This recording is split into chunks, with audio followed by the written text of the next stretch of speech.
Hey, welcome to Project First Rate here. We got Paul with us. He's the executive director, and I see your signs all around town whenever there's construction. What is Project First Rate? Sure. So Project First Rate, we are a nonprofit that represents a partnership between our tradespeople, our union tradespeople in 9 counties in this region, and our union contractors. So labor and management coming together to work on all sorts of goals, promote our values, all that kind of good stuff. And speaking of goals, what are the goals then of Project First Rate? Sure. So we have a lot of different goals and visions for our community, but a couple of core things that we like to focus on are making sure people are aware of the careers, the education that's out there in the industry, kind of demystifying, destigmatizing these type of jobs and careers. Also promoting the values, the hard work ethics that we know that we're very strong on, that is a little bit distinct from other parts of the industry, and working on community service projects. I really just get to be the community-oriented, community-focused, community-facing entity for our industry. All right, well, let's talk about what a registered apprenticeship program is. Yeah, sure. So a registered apprenticeship program is essentially, it's a post-secondary educational program, just like a college, university program is, but it's a combination of traditional classroom learning like you would have in a university or college, paired with on-the-job experience. So apprentices are going to go in, they're going to be learning the basics, the fundamentals, that math, if there's science kind of behind the trade, learning from journeymen and journeywomen who have done it for years, but then they're actually going to go out, kind of two paths, and they're going to go out and be working with journey workers on the job, seeing how it's actually done. So theory and practice meet together in apprenticeship programs. So how does an apprenticeship program then compare to a 4-year degree? Sure, so it's similar in some ways and very distinct in some ways. So the similarities are that you're going to have thousands of hours of education and training that you're getting.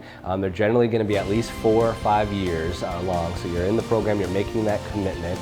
And the socioeconomic outcomes that these programs produce are on par or even better sometimes than university programs. It's distinct in that you're getting paid as an apprentice while you're working rather than incurring debt during your program. You're actually making money. There's no tuition cost.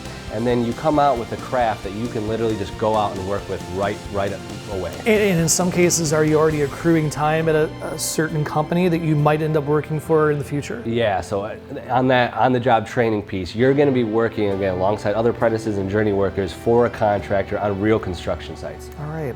What are some misconceptions perhaps about these type of programs? So some common misconceptions that people have is, one of the most common ones that I encounter when I'm out in the community in schools is that apprenticeship programs and construction careers are only for young people who couldn't make it into college or aren't on that path or don't have the wherewithal to do college. That's not the case at all. Our tradespeople are the most skilled, experienced, safe, efficient in the country, in the world perhaps. And so it takes dedication, it takes hard work. The expectations are very high, and so we need those high flyers. We need people who are dedicated and passionate about this. And it's not just for the people who aren't on that path. This could translate into some high-paying jobs. Exactly. Fantastic careers. Exactly. Great retirement programs and insurance. Yeah, so it's funny to talk about pension programs in high schools because they don't even really necessarily know what that word is. But as far as the starting wages and what you make throughout your career, pension, the healthcare plans,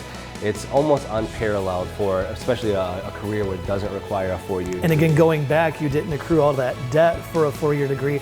I can't tell you, not to take away from a 4-year degree, how many people will come to me and say, I wish I'd have gone down the trade route. I was just having a conversation with a doctor, and she was talking about her children and being very open to having them go into a trade or an apprenticeship program, probably because all of the debt and the schooling that it takes, which we need doctors, we need scientists, we need people. I believe in higher education, but these are real alternatives for people who are just looking for something different or like working with their hands, doing something more constructive physically rather than necessarily just Well, maybe we piqued someone's interest here. Sure. How can folks gain access to these type of programs? The best thing to do to begin is to identify 2 or 3 trades that you could see yourself doing for your career. And the best resource we have locally is our website, findyourtrade.org. And under your umbrella, there's like 12 different trades, right? Yeah, we represent 12 different trades. There's actually 17 trades and apprenticeship programs in this region. We represent a dozen of them.